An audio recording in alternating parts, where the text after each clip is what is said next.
Global conflicts चल रहे हैं इसके बैकड्रॉप में. डू यू थिंक कि जो क्लाइमेट चेंज की कॉन्वर्सेशन थी, it has taken a back seat somehow? There's quite a significant and visible setback to it, what is happening. And US not being part of the international negotiations, that is kind of a very strange reaction and response from a global leader. It's a question of political will as well, because like there is more focus on disaster management rather than risk reduction. That has created a kind of a victimhood mentality as well.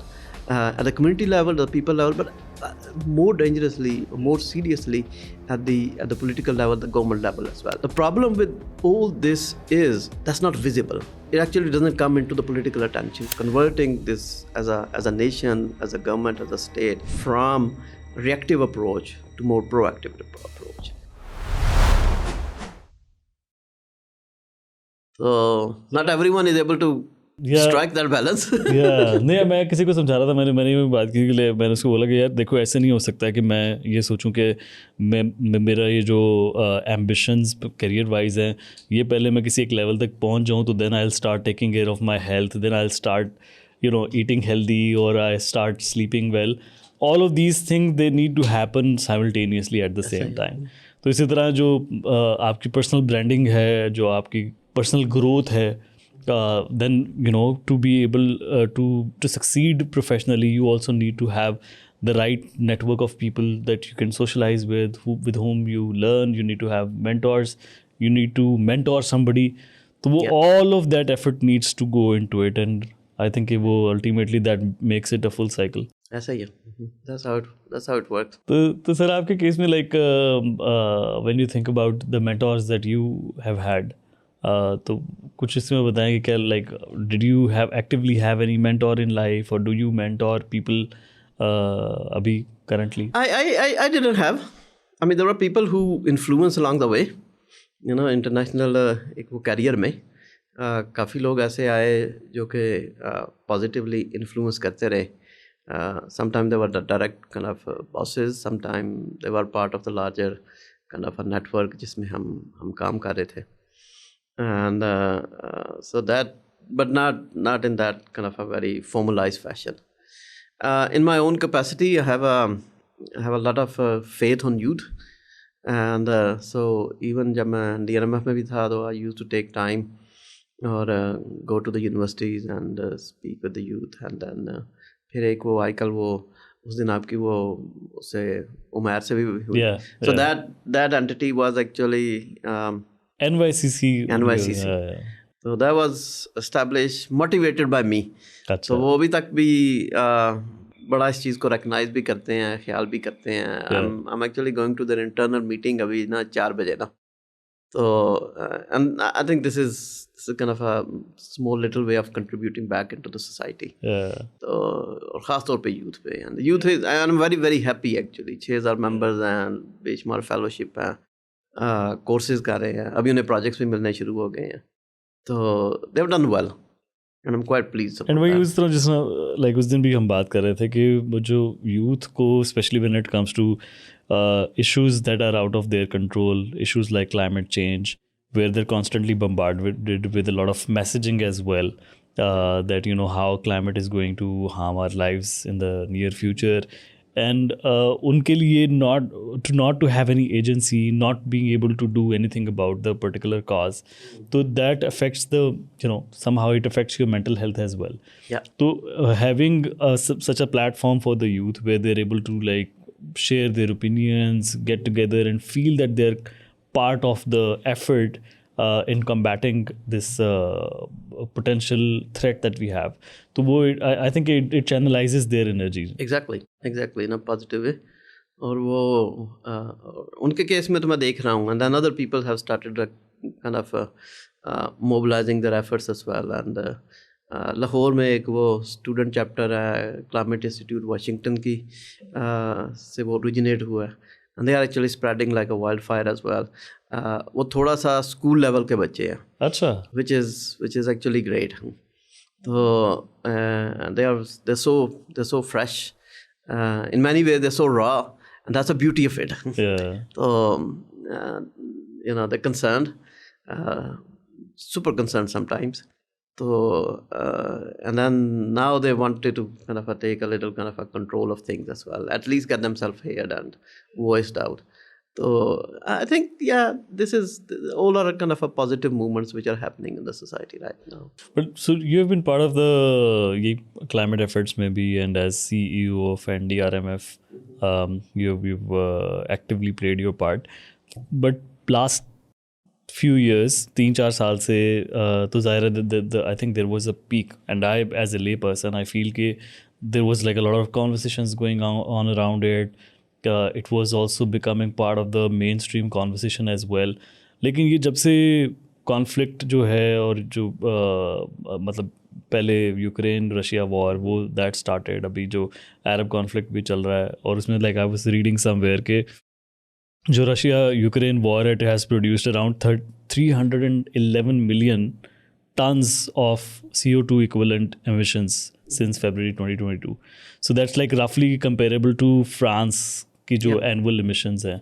फिर इसी तरह जो Iran के साथ war चल रही है उसमें भी millions of tons of this CO2 emissions, और बाकी जगह पे भी कॉन्फ्लिक्ट्स शुरू हो रहे हैं. तो ये सारे जो ग्लोबल जो कॉन्फ्लिक्ट्स चल रहे हैं इसके बैकड्रॉप में, डू यू थिंक कि जो क्लाइमेट चेंज की कॉन्वर्सेशन थी it has taken a back seat somehow? Certainly, it has suffered. There's quite a significant and visible setback to it. What is happening, and U.S. not being part of the international negotiations, pulling itself out of the international regime. I think that was the biggest setback. I mean, not only U.S. is the biggest emitter of the world, but also not being kind of recognizing the criticality and the seriousness of the issue itself as well. So that is kind of a very strange reaction and response from a global leader.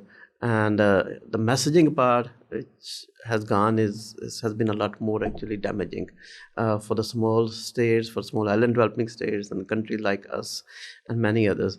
And so at the policy level, yes, huge setback.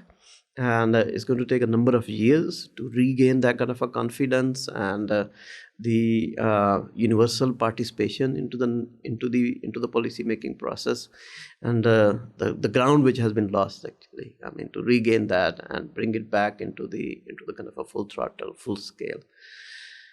I think in Pakistan, because this is very regional in nature, the conflict, although superpower is involved from a very different and far away continent, but implications are very regional. Yeah. And what we are seeing right now, Pakistan is right in the heart of it. Iran, of course, is being targeted, and then Saudi and the Middle Eastern countries, and all these are impacted. So, from a global to regional, the climate change debates have quite significantly suffered.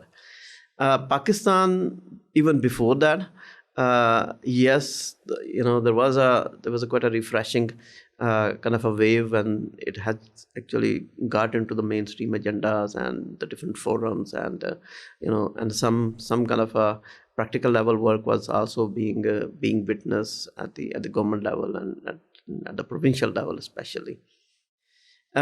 Still, I think there's a lot of rhetoric rather than a very serious research-oriented, scientific-based work.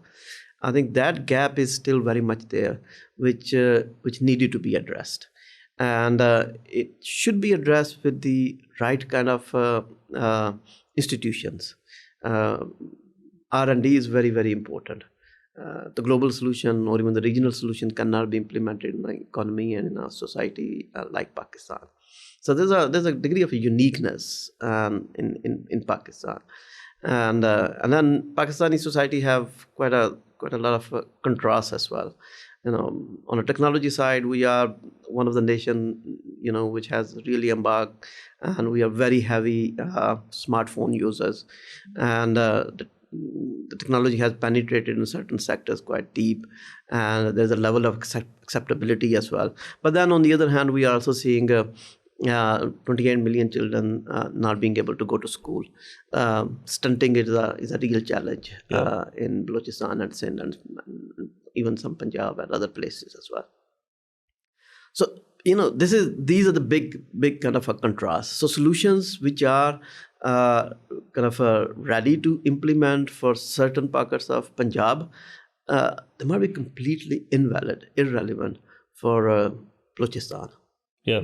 Yeah. And there, the local conditions and local situations need to be fully incorporated into it. And a very action-oriented research and the policy work needed to be undertaken.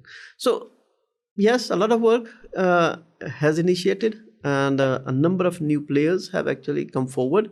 They have brought a lot of knowledge with them and experience with them and networking with them.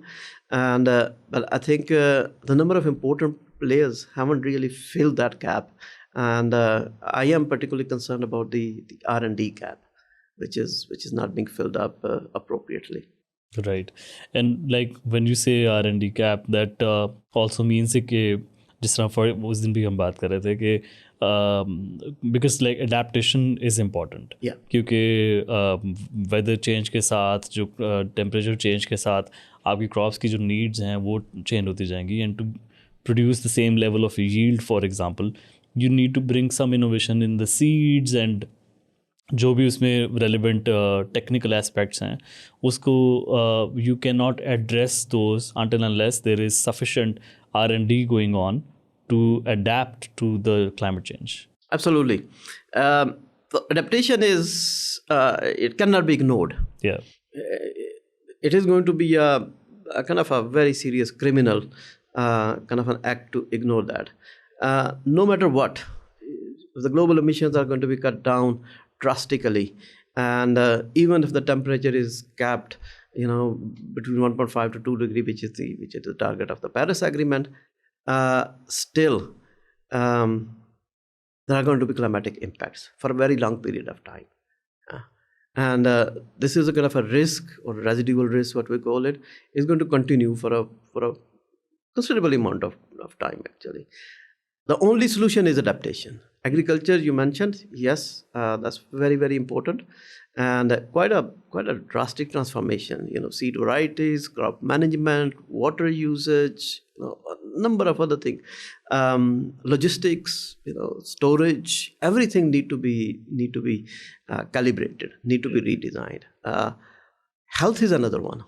The kind of a diseases which the societies are facing already, and they're going to continue to face in the coming decades and the years because of those changes, the temperature changes. Those needs a very different kind of health system, health management. Education, because of the smog, the cognitive losses, the educational losses, the number of days the schools are closed, that's huge. Yeah, there's a society which is paying the cost for that, and the future generation are going to be paying the cost for that, and everything, infrastructure development, different technologies need to come up and need to be developed. How we build our homes and our offices, our schools, and everything else, and bridges and the roads and everything else.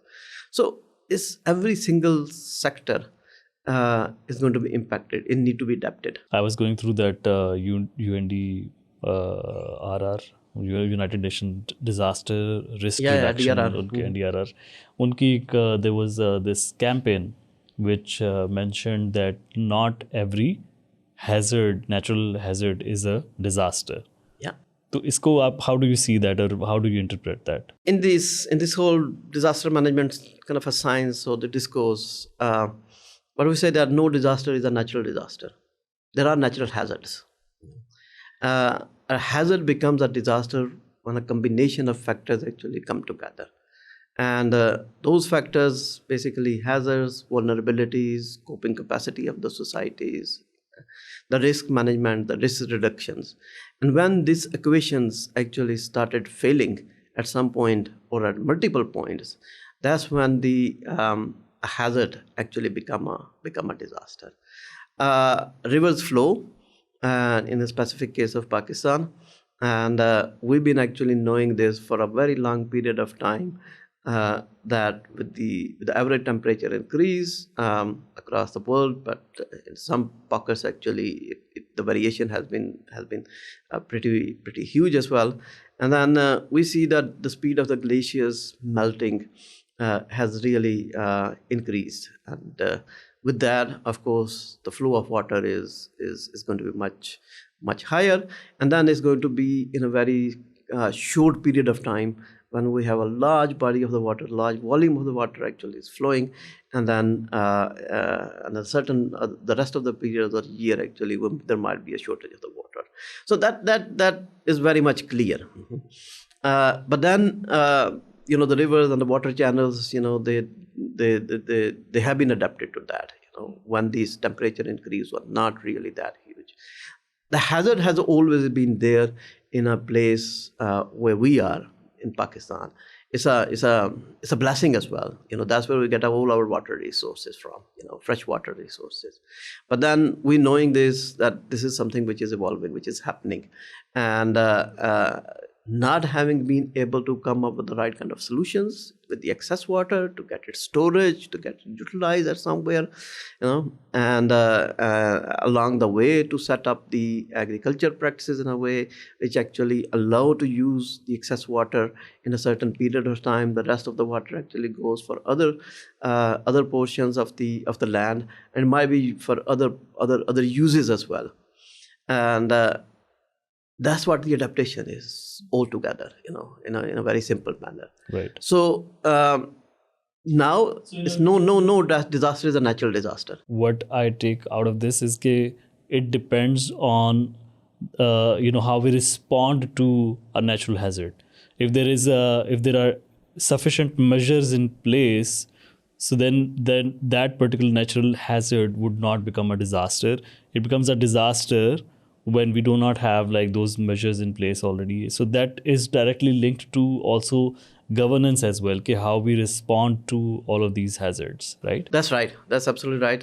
And so what happens is the societies, civilizations have been exposed to different kind of hazards all the time. Right. And, in the health sector, in the number of other areas as well. At some point in time, due to the natural phenomena, the exposure started increasing. Right. And when the exposure is increased and not the necessary measures are actually put into place in a timely manner, that's when we say that the society or the community or a piece of land or a certain kind of industry has become vulnerable. And that still gives us some room. We know that the hazard was always there. We know that exposure has increased over the period of time. We know that certain sectors and the land and whatever is in a vulnerable situation, increasingly vulnerable situation. If nothing is done in an integrated manner, exposure is not increased, that culminates into the risk, and that culminates into the vulnerability, and then that basically means we're actually increasing the chances and the probability for the disasters, and this is actually what is going on. So the climate phenomena have actually served as a catalyst. It has sped up, all these elements which in a normal course was happening over hundreds of years, sometimes thousands of years. But now we are talking a much smaller time scale.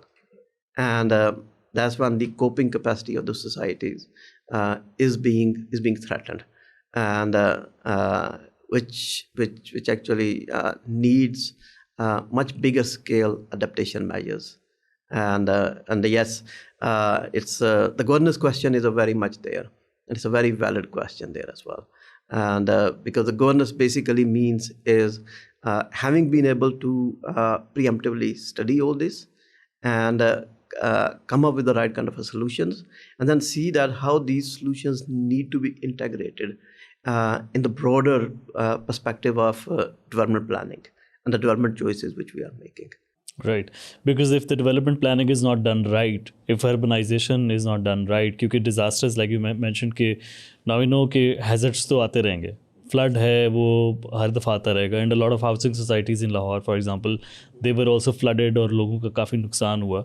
So I think hazard के point of view से like floods are inevitable, but if we do not have like those measures in place to avoid those hazards, that's when the disasters come in.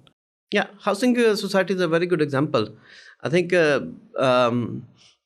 if the housing societies are built right in the floodplain or in the riverbed, that's kind of a recipe for disaster, because the river, whenever the flow of the water is going to increase, the water is going to find its channels. But they even say that water is going to reclaim its land back, which actually belong to that river maybe for a very long period of time. So that's how when the hazards and the vulnerability and exposure actually gets increased. And the other thing is the development choices. What we say that the kind of the approach for development which has evolved in Pakistan, many other countries around the world as well. I've seen in Africa and many other places. That is equivalent to construction. There is a housing construction or is infrastructure or something of this nature. So the more construction, the more built environment, the more concrete is considered to be the development. And that's a very diminishing, it's a very limited definition and the approach towards the development. And then all these, the bigger questions, regarding the climate informed, risk informed, disaster scoping and integrated into it. These elements are actually forgotten, quite frequently forgotten. And if you see, and we have actually seen in many places, the communities who have been living on the river beds historically and traditionally, they were never bothered about the floods. They were used to it, and they had their own methods. They've been adapting in a modern world, without knowing actually they were adapting themselves or not. But they, their construction style or their housing style was such a nature. Their houses never actually fled away. And similarly, the other life choices they were making while living on those places, they were not really knowing about that. And but then this whole kind of a wave of construction and the wave of the development which came, which actually undermined all these different approaches. And I think that has actually amplified the risk for disasters. And that's what actually happened in Pakistan. Right. And since you have been part of the system in the government as well, so why is it that, as an expert, you would also see that a lot of development plans, a lot of urbanization and, work around it would be vulnerable to all these potential disasters.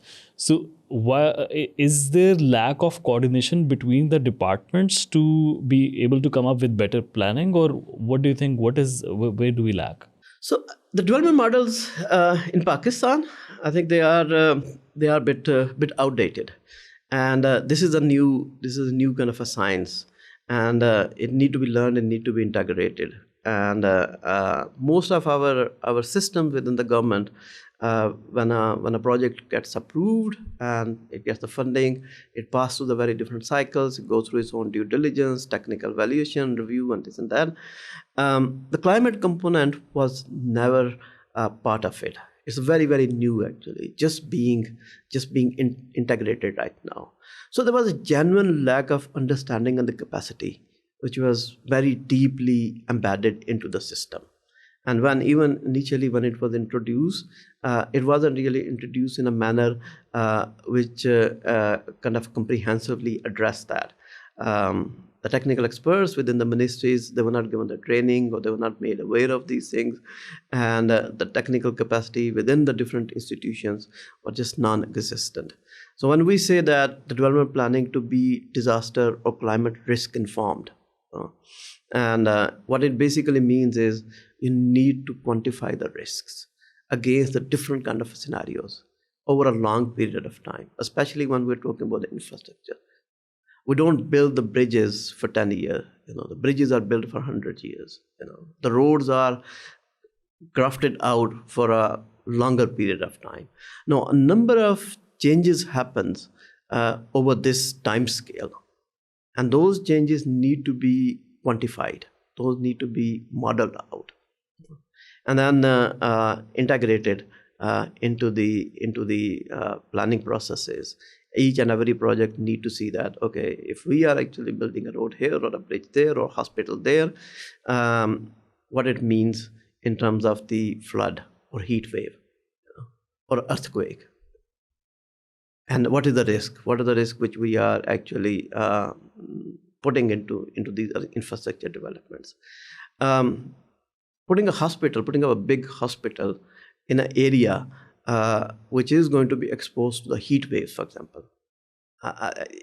This is the kind of a risk, and this is a risk assessment which we are actually talking about. Now, in order to figure it out, whether this particular area or this pocket is going to be exposed to the heat waves or not, that needs capacity, that needs technology. R&D. That has been missing, and it is largely missing even today as well. So this need to be addressed. The intentions are there now. The recognition is there as well. And largely there has been kind of a sporadic efforts to address these capacity constraints as well. But I think there's a lot of works yet to be done in that direction. Do you think there is also somehow, it's a question of political will as well? Because like ultimately it boils down to, if you have the backing of the government in the right direction, things do get done. And political agenda is driven by whatever helps them to get more mileage, helps them to get more eyeballs. And perhaps that mileage is earned more through the disasters rather than, putting those efforts beforehand to avoid those disasters. So do you think there is more focus on disaster management rather than risk reduction? Unfortunately, it is. Pakistan has developed a remarkable kind of expertise and the capacity for disaster response or relief or recovery. And what we call is preparedness, and adaptation, which happens much earlier than that, or disaster risk reduction, which happens even more earlier than that. You still need to prepare yourself. You still need to have a very up to the scale relief, recovery, rehabilitation components all the time ready to install. There is absolutely no question about it. But then you cannot really forget about it or ignore the DRR component, the adaptation component, the preparedness component. The problem with all this is that's not visible. It actually doesn't come into the political attention. It doesn't even come to the public attention as well. It only comes when a community is saved, and the next community which has not been adapted, which has not been provided the flood protection walls or the early warning systems, and that's when actually the realization started coming that okay, these things are important. And we need to actually put our effort and we need to put our attention. There is a kind of a political attractiveness towards the response side of things because it gets a lot of attention nationally as well as internationally as well. And what has been traditionally been going on actually is because Pakistan has been such a frequent kind of target of the different kind of disasters. So that has created a kind of a victimhood mentality as well at the community level, the people level, but more dangerously, more seriously at the political level, the government level as well. And at international level as well, because like we talk about the repatriation, all of that. Yes, and this we have seen, Pakistan making mass appeals and going to the COP meetings and other international forums and basically making a case that, we are vulnerable and we are the frontline state and, the the last year floods actually affected us of such a kind of a gigantic scale, and we are losing the X percentage of our GDP, which is all correct. I mean, there is absolutely nothing wrong with it. But then what is not actually presented as not part of this whole campaigning is what we are doing ourselves about it. This is not new to us. We've been actually frequent target of this, and whether we have done something, and then the approach which is actually evolving is moving towards more towards investment side of it, climate investment, tech investment, and even adaptation investment. And I think that's where where Pakistan has not been able to build this case as well. And the victimhood mentality, I think that's very, very important to come out of it. Yeah. So I think victimhood mentality, of course, like that takes you to the mindset. Okay, what exactly we have a mindset as a nation. And it is also perhaps closely linked to that particular mindset that we don't believe in insurance as well. Yeah. Which shows that we don't do our future planning, as a nation in the right way. Yes, वो जो belief system है अल्लाह मालिक है वो है, but that belief system and that mentality or mindset, applying that to something for your risk reduction या response system as a policy, that doesn't work. So do you think like it is about mentality as well as a nation, that we are unable to learn from the mistakes that we have made in the past, and the responses that we have more focused towards the immediate disaster management and lesser focus on the planning ahead? Is that at the core of it? Unfortunately, again, that is very much core of it. We have never taken the prevention, we've never taken the preparedness, and let alone the disaster destruction and the adaptation actually very, very seriously. And I think the one kind of an excuse in a way is that there hasn't been kind of a lot of institutional space available to many of the entities and institutions because they have been so busy with regard to the response side of things. Right. But then this is the perpetual cycle that need to be broken. And I think some entities or institutions need to be exclusively dedicated towards the pre-disaster and the preparedness and all those areas, and which has nothing to do with it on the response side. So I think it is a very much case of the national psyche and the mentality, and which again need to be shifted, need to be transformed. Insurance is a very, very interesting kind of a component in this whole debate. It actually is directly linked to the fiscal resilience of the country, because right now what is happening is when any country is in the middle of a disaster, the government is the last insurer. The government is the last safeguard have to be provided. And what they have been actually doing it, they've been actually providing from their own public resources. A lot of humanitarian aid actually start coming in, but the scales have been of such a massive that the government have to divert quite a lot of funds for relief, recovery, and all these immediate needs. So insurance could have been a very viable option a long time ago. One of the oldest industry, insurance is nothing new. It's time tested. It has proven itself. And in the Europe, they were insuring the ships when there were no weather system, nothing available. And but then the insurance was there, and that was one of the reasons actually it originated. Right now we are sitting at a much more comfortable stage in terms of the technology. So, but again, the mindset is actually not really allowing us to really look into those measures. Insurance is what we call in our technical language. So this is transferring the risk, from the government side, from the public resources, public funding toward the private sector. Yeah. And there's an industry there, and there's a technology there which actually can assist them to come up with the right kind of products and the services. The penetration is very, very low in Pakistan. And I've been told that the overall insurance penetration is somewhere close to 1%, and which on the other hand show that how big untapped market is, and which need to be studied, which need to be make it functional.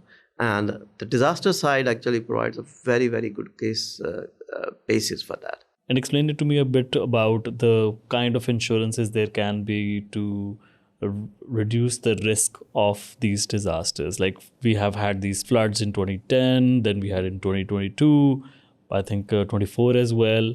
So yes, we prepare that infrastructure again, but it's vulnerable to be destroyed again.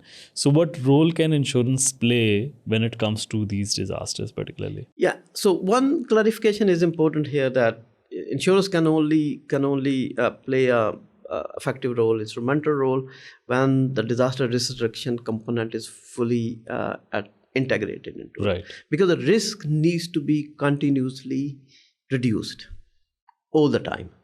What insurance can do is it can actually take up, it can absorb what is called the residual risk, the risk which is, with all the mechanisms in place, or most of the mechanism is in place, and there is still a risk, that need to be adapted, but that need to be absorbed. And the insurance can actually come up and they can absorb that risk at a much lower cost as compared to when a disaster hits the community and the economy at its full force, and then somehow that need to be recovered, relief need to be provided, normalcy need to be brought back to the people and the communities and the economy and the businesses and everything else.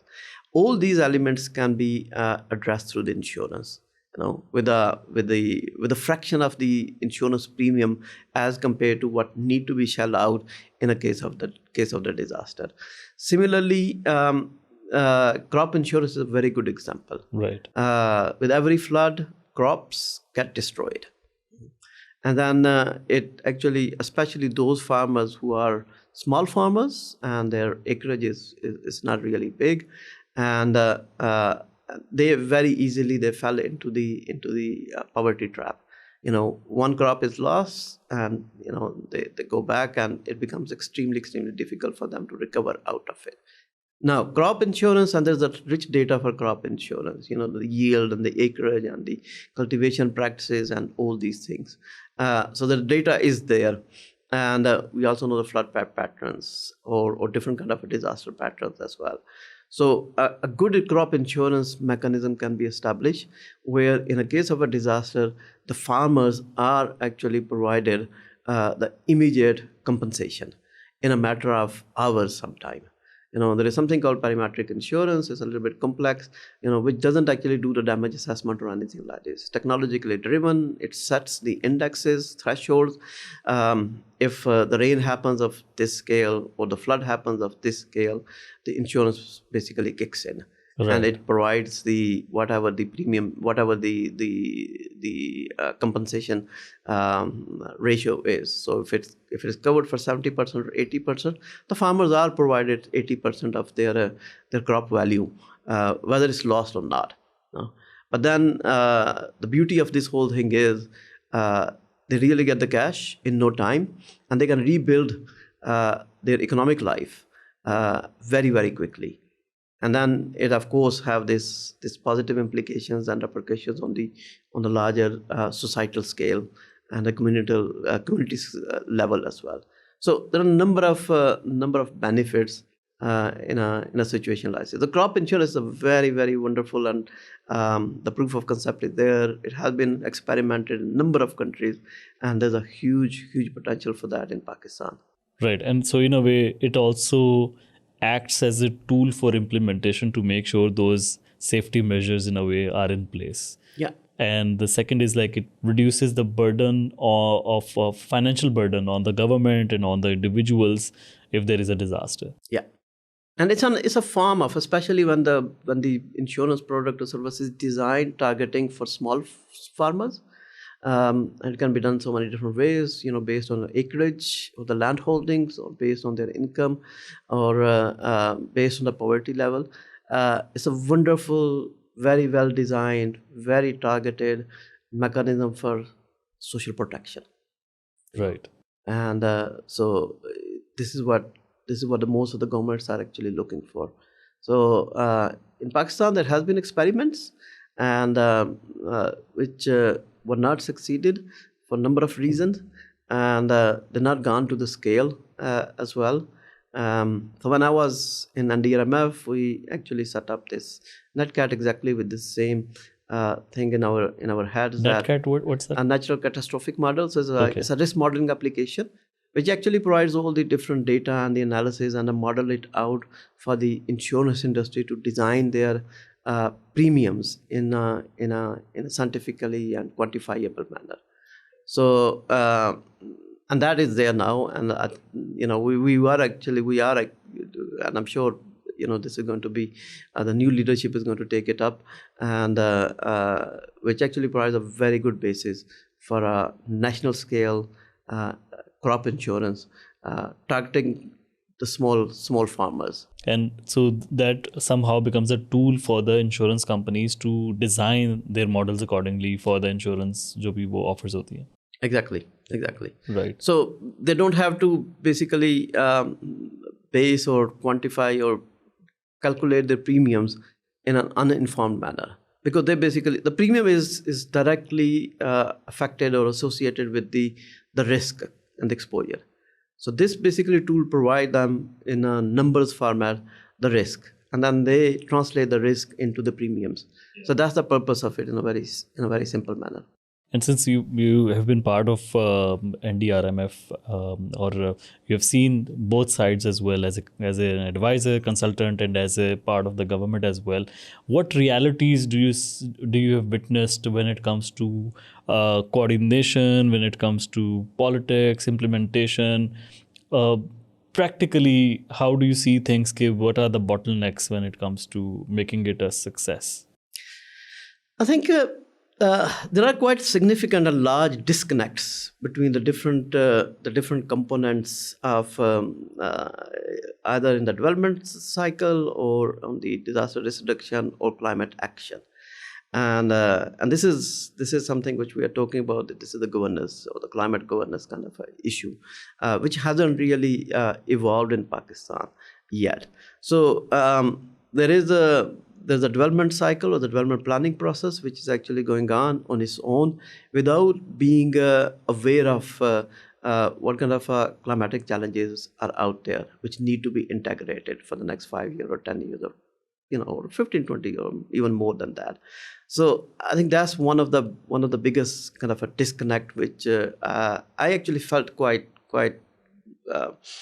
visibly and kind of painfully as well, that we have been kind of talking about the climate change, but it hasn't really knocked down the boundaries, hasn't really made its space when it comes to the climate development planning processes and the implementation. So that's one big component of it. The other one is again, it's a little bit of a repetition, but the other one is kind of a translation or converting this as a nation, as a government, as a state, from reactive approach to more proactive approach.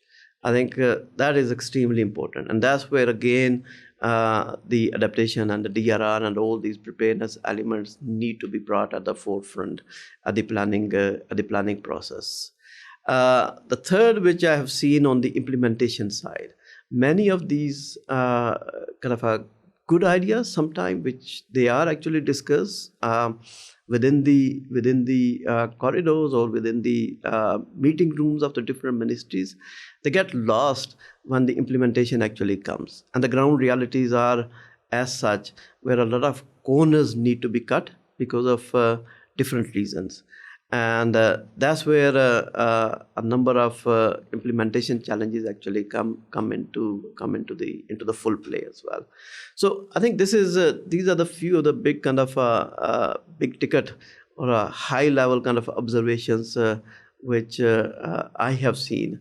I think R&D is very, very important, which is not fully supported and integrated. Awareness, I think there's still a lot of work needed to be done.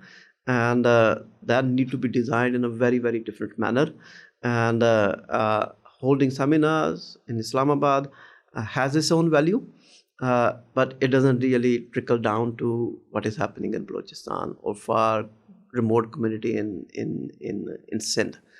I think this needs a different kind of approach as well. So, I mean, these are the few observations which I have come across. Right.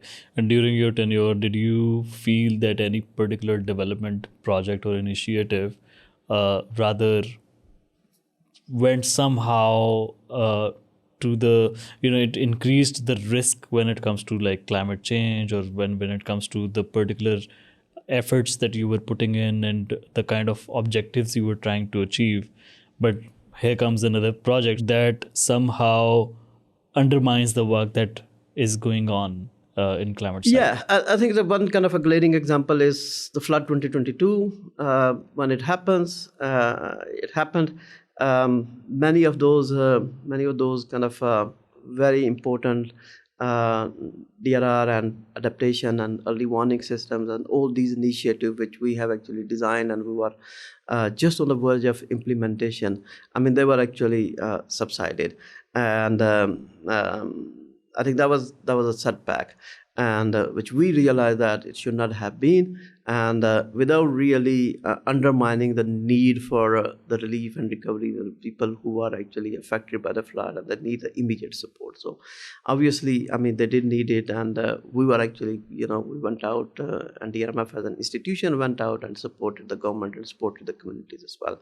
But then, many of the work and the projects and the interventions which we had designed, they were put on hold. Now, some of those interventions which were not implemented, either in the flood protection or setting up the early warning systems, or a number of other initiatives, for example, the nature-based solutions, because they were not implemented, and then we were actually searching for the funding, and then we have seen some of it actually in the flood 2025, and not entirely, but to some scale, some of the kind of impacts which you've seen in flood 2025 could have been avoided if these efforts and these measures were actually implemented. So, and there are several other examples as well. And it happens all the time when this overarching and a more comprehensive approach is not really thought through and is not integrated into the planning process, and more importantly, when actually the compromises are made at the implementation stage. Yeah. I think the other challenge which we are seeing right now is because Pakistan with Devolution 18th Amendment and all this what we are seeing right now, I think some of the kind of challenges which are actually happening because of that as well. This subject, climate change and the disaster risk reduction and a number of other areas, they have become the provincial subjects. But then the disasters do not respect the boundaries, the provincial boundaries. They don't respect the international boundaries either. Yeah. So the provincial boundaries means nothing. And then it is increasingly difficult that a kind of a flood protection or a heat wave or a drought approach is being designed and implemented in different provinces, the regions of the country, which are kind of dramatically different from each other. Because KPK might have their own kind of set of the priorities as compared to Punjab or Sindh, and Punjab might actually have the different priorities. But when it comes to the disaster planning, that need to be overarching, and that's the only way. That's the only solution which can work in a country like Pakistan and in a trajectory like Pakistan. And you talked about like some of the nature-based solutions as well. Do you think like during your tenure, you felt that some of those were like low-hanging fruits that could be implemented easily, that would have saved a lot of lives and people from that disaster that subsequently happened. But due to all of that inefficiencies, those nature-based solutions could not be implemented. So what some of those solutions are, and for anybody who's in the system to understand that yes, there is a need to focus on that particular area, and that can save us from this coming season that we are going to have. Yeah. Well, first of all, there's not much of a belief on nature-based solutions in Pakistan, and Pakistan is not alone in that. I mean, many other countries as well. And there is understanding, and there's a belief that a grey structure is a lot more effective. Whether we're talking about the heat waves or talking about the flood, and we're talking about other kind of disasters as well.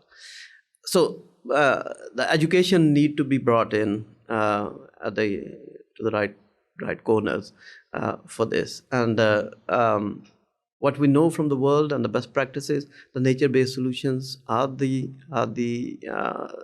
best solutions, and they need to be integrated. It does not mean that you can actually prevent the floods all the time, or cut down the heat waves just with the trees. It does not mean that.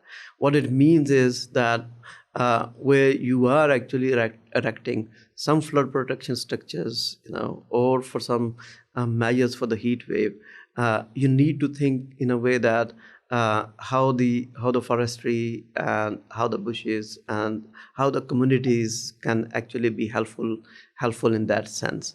And if the different solutions can be integrated in a manner that they reinforce each other, and that's what is the disaster planning is all about. And the other thing is the early warning systems are extremely important. They do not fall into the nature-based solutions. They are the pieces of the technology, and but they do a great service, and they have become inexpensive, and they are very easily implementable as well. So, but then the nature-based solutions, first of all, they are not low-hanging fruit as such. They demand a lot more deeper thinking, and that takes a lot more time to evolve as well. But then they stay there until unless there has been kind of a motivated and targeted effort to remove them, and which happen quite frequently as well. Pakistan has been a fast deforested country, right? One of the rapid deforested country in the world actually, and so. But they stay there, and they have this kind of a capacity to kind of keep them shaping up and keep themselves in a good condition to prevent the disasters as well. But then somehow this whole science hasn't really seeped into our minds, and then a whole kind of a construction based approach has taken over. So. I think there is a very good example in the coastal areas in Sindh related to the mangroves. Yeah. And I think that is a wonderful solution, pure nature based, and we have a long coastal line. There are potential for such kind of approaches along the coastal line, but this can be done along the river areas as well, and which also need to be strengthened. And then the other thing is this whole kind of a ecosystem based approach, where the different kind of not only the trees but the larger kind of a biodiversity elements need to be integrated as well, which again reinforces, and they have their own inborn nature based protection mechanisms, and which we have largely lost as well. It's a natural capital for every country, which we have largely lost. You also talked about the coordination aspect. Of course, like nature or disasters, they don't really respect the boundaries between the provinces and between the countries as well. And particularly within the country, when it comes to the coordination of different departments, and now that there is a discussion of merger of some of the departments as well, how do you see the overall coordination system and potential merger of the departments? There is a room for improvement for the coordination, and one of the reasons that we see the challenges of the coordination is because of that this kind of distribution of the power between the federal and the provinces, and then within the provinces, the different departments have sometimes this kind of competing mandates, and then each time a disaster happens, there's kind of a reinvention of roles and responsibilities and who's doing what. It has become a little bit better on the response side. But I think on the preparedness side, on the DRR and adaptation side, there is still a lot of confusion out there that who's doing what. Agriculture department do not really see their role as a climate kind of to safeguard the agriculture practices from the climate impacts. And there are some effort right now going on, but they are very, very little efforts and very new, and this need to be strengthened in the coming years. So there is a room for improvement in the coordination, and I think there are ways and there are methods, and other countries have done it quite successfully, which of course can be replicated here in Pakistan as well. Okay, the second is the merger.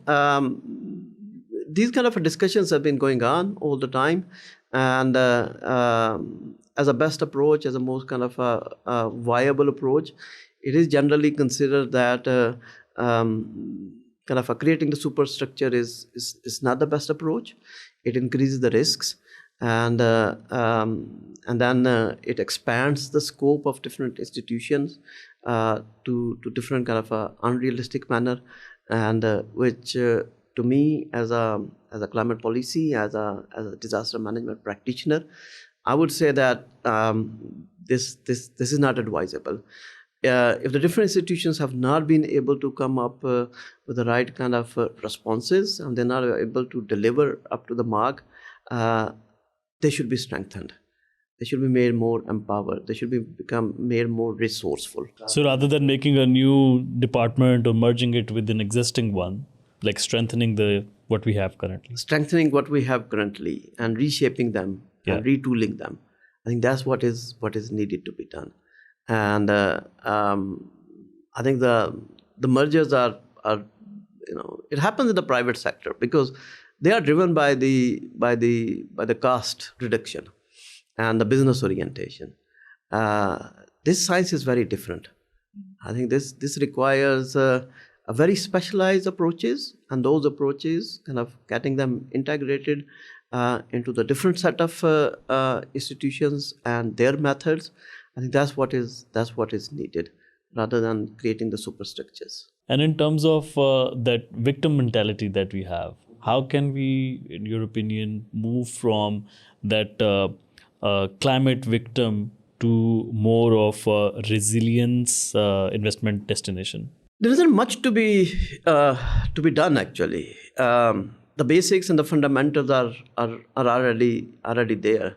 Pakistan is a big economy. It's 68 or 70% of its population is youth, and just imagine that in the coming years and a decade, how much potential is there in terms of the economy, in terms of different sectors.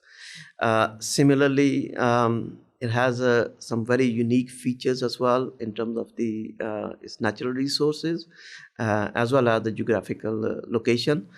As well, we have seen the importance of it, what is going on right now, and I think that need to be capitalized as well. I mean, just to give you one example, there's a lot of talk about this, the carbon markets. And so carbon markets is basically reducing the emissions and then pricing those reduction of the emissions, and then being able to get the capital gains from those who have the interest, the economic interest in buying those carbon credits. I mean, in the very simplest form, actually, that's how it is. I know this very well. That's my core area of expertise, because that's where I actually started working in UNFCCC Right. way back. And sorry, so like one question, and then Sure. sorry to interrupt you in the middle, but how these carbon credits are calculated actually? So emissions are calculated. Right. Emission reductions, Okay. basically. So what happens is any 1 ton of emissions, carbon emissions, which is either reduced from the atmosphere, or it is avoided to be released into the atmosphere, or it is held somehow in some kind of a format. For example, the trees, that is convertible to the carbon credits. Right. Yeah. So once that is done, Yeah. and it is quantified, it is validated, it is verified, it becomes entitled for the carbon credit. And those carbon credits are like financial instruments. They're like money. They have all the characteristics like money. And so Pakistan have a lot of potential for reducing emissions. And who are the entities who are buying these carbon credits? Because like I understand Bill Gates, for example, I was listening to one of his interviews. He's a purchaser of carbon credits.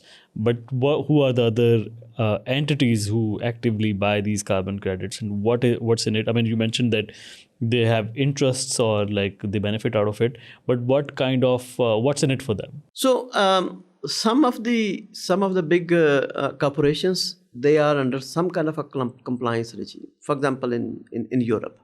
So Europe have its own European Union actually drive the directives, and many of those polluting entities or the entities which have the huge emissions, they have a target to reduce their emissions or to offset. Offset means buying it from international market and submit them as an instrument for their compliance purposes. Okay. So for all the big players, oil and gas industry in Europe, utilities, because they basically sell electricity, gas, and other kind of commodities, and so they generate, they transmit, they distribute, and there are emissions involved in almost everything, whatever they do, and they are under compliance requirements as well.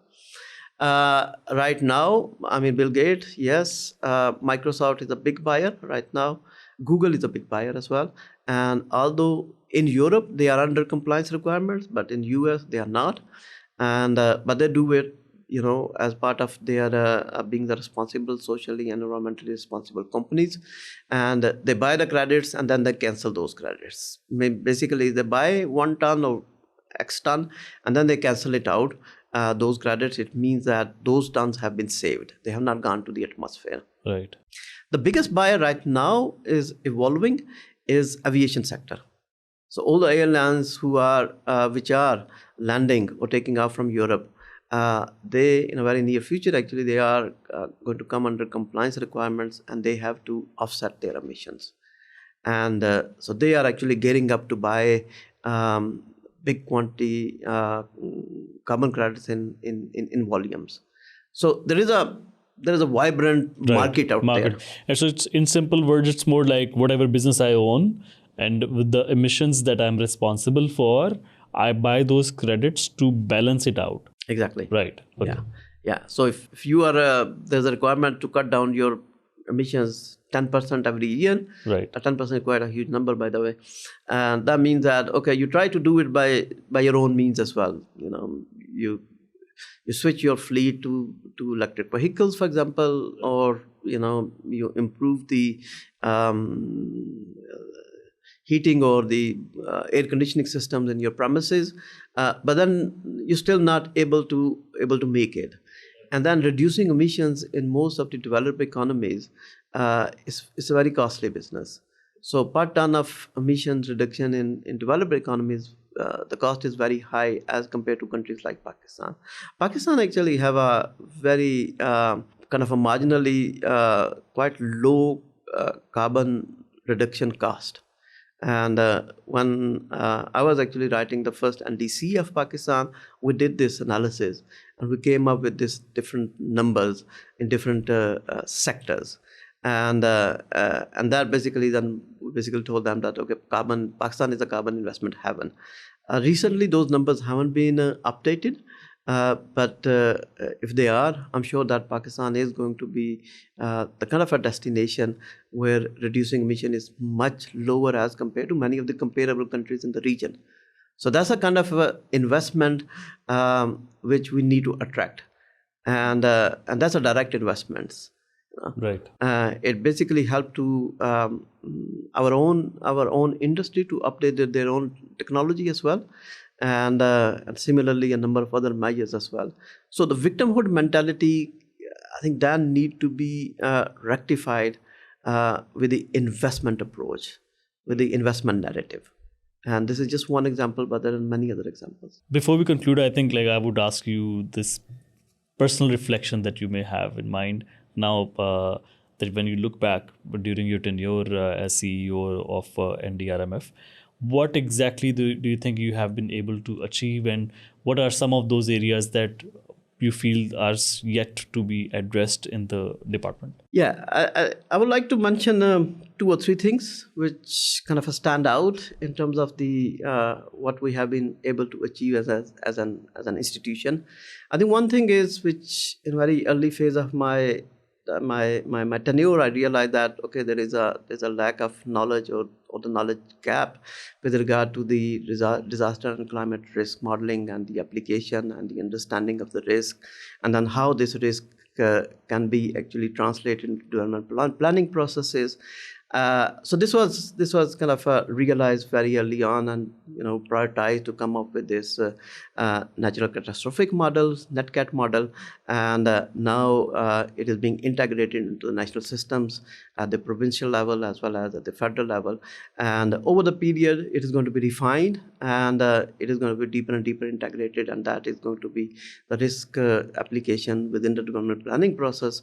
Hopefully, is gradually going to become a kind of a norm, and that is going to be quite a remarkable achievement if I look back. The other thing is, we touched base this in our earlier discussion, which is about the insurance, and what we realize that there is no kind of a policy framework or policy infrastructure when it comes to this broader kind of a risk transfer or risk retention kind of a mechanism. In our language, we call it disaster risk financing. It basically covers the entire array of different elements which are needed with regard to financing the disasters. And not everything need to be financed from the public resources, the public funding. Some of it can be transferred to the other players who can actually do the job much better than us. So we actually came up with National Disaster Risk Financing Strategy, and that strategy is going to be rolled out now. It's going to be implemented at the provincial level, and we provided a lot of support and the technical hand-holding to the provinces to come up with their own approaches. So our approach was that the provinces should align themselves with the national strategy, and we have been actually successful to some extent in that. So not every single strategy in the provinces is actually having a very different approach, which is somehow being aligned with the national strategy. So amongst many other things, but these are the 2 which I believe that these are significant kind of a contribution which NDRMF have done to the national disaster risk management mechanisms and the systems.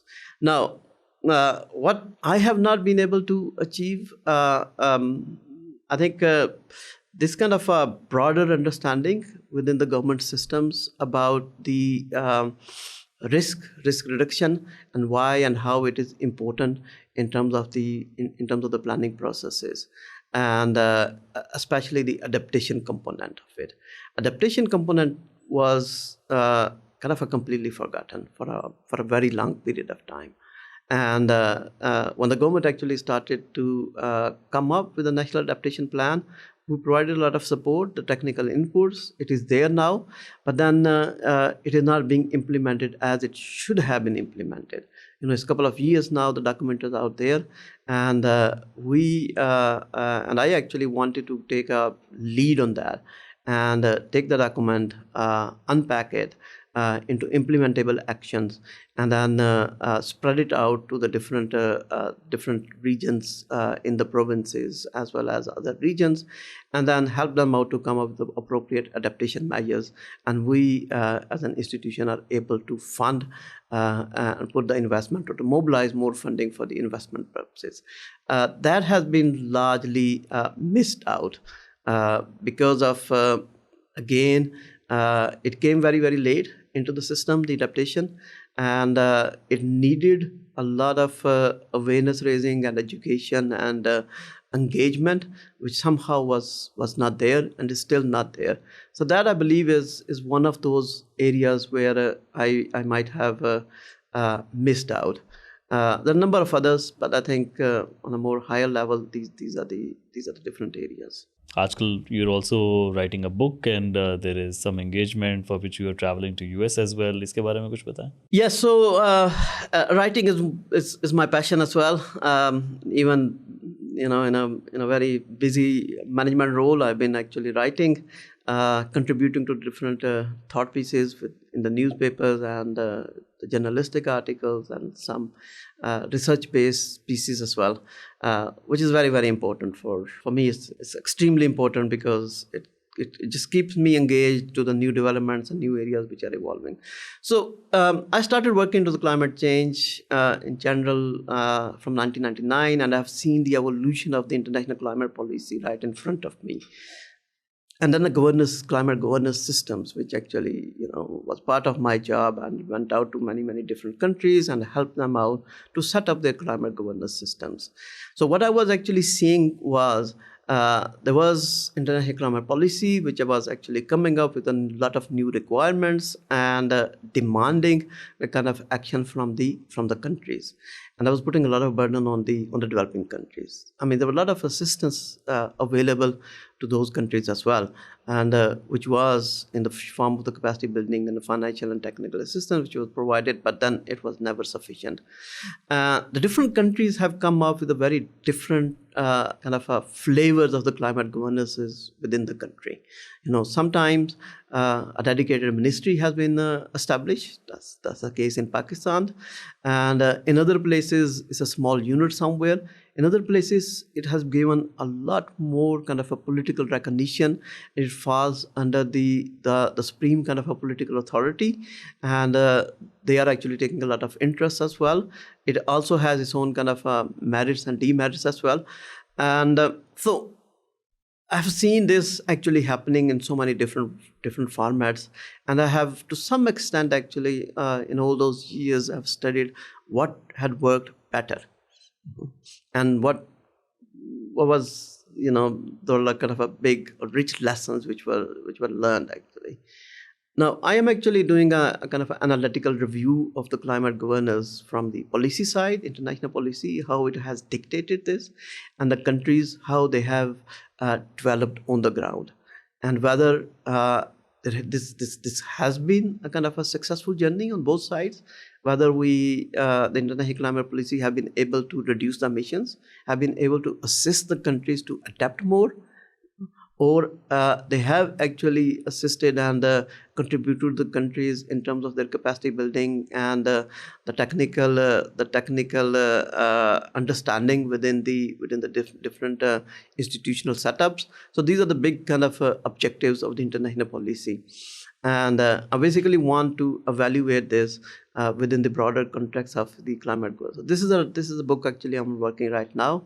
And similarly, in the US, I've been right now I'm engaged with different institutions there, and seeking their help and support as well in a very similar kind of challenges as well.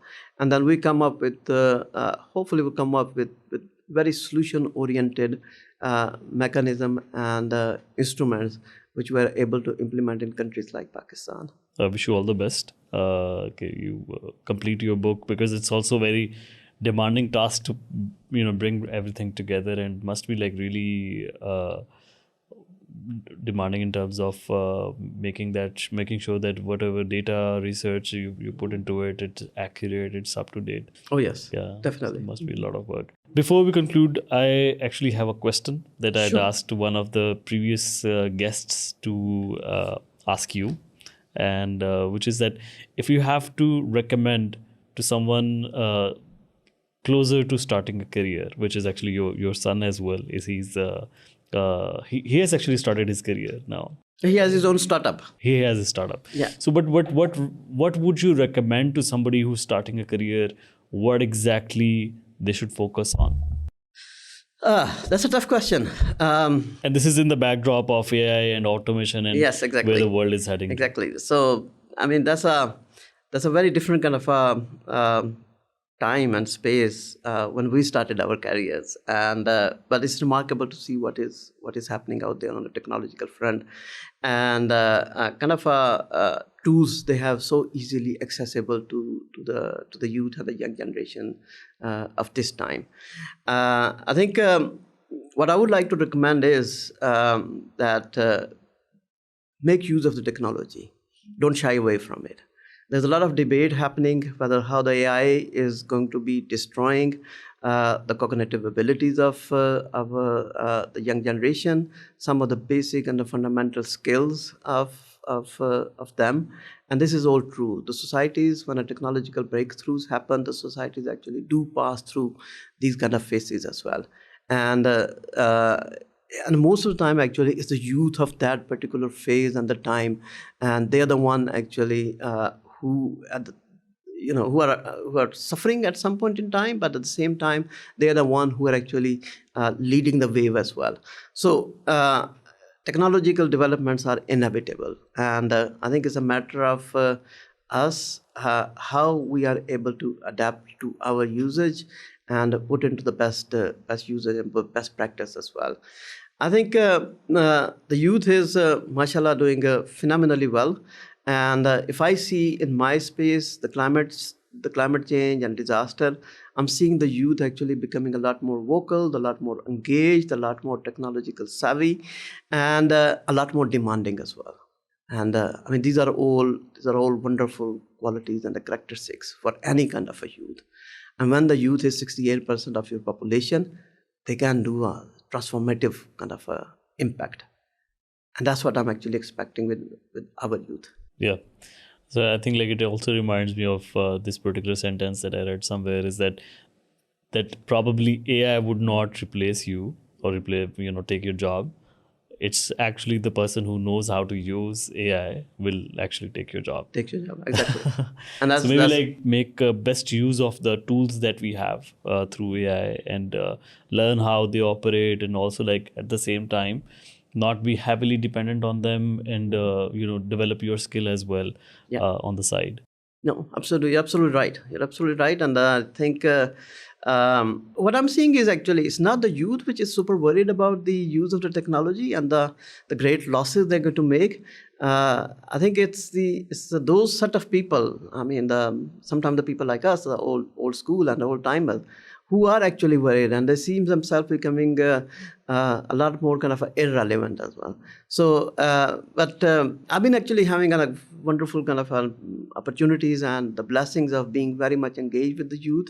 Having two young children is actually another kind of a blessing, because they are ahead of the curve as well, and so that have been actually giving me a lot of a kind of refuge as well. And when I'm seeing them, how they use the technology, how they integrate technology within their own ways of doing things, and then teaching their parents as well. Yeah. And that actually been giving a lot of encouragement as well. Bilal Sahab, thank you so much for joining us again, second time on the podcast today. Really a pleasure having you over and discussing things with you every time we meet.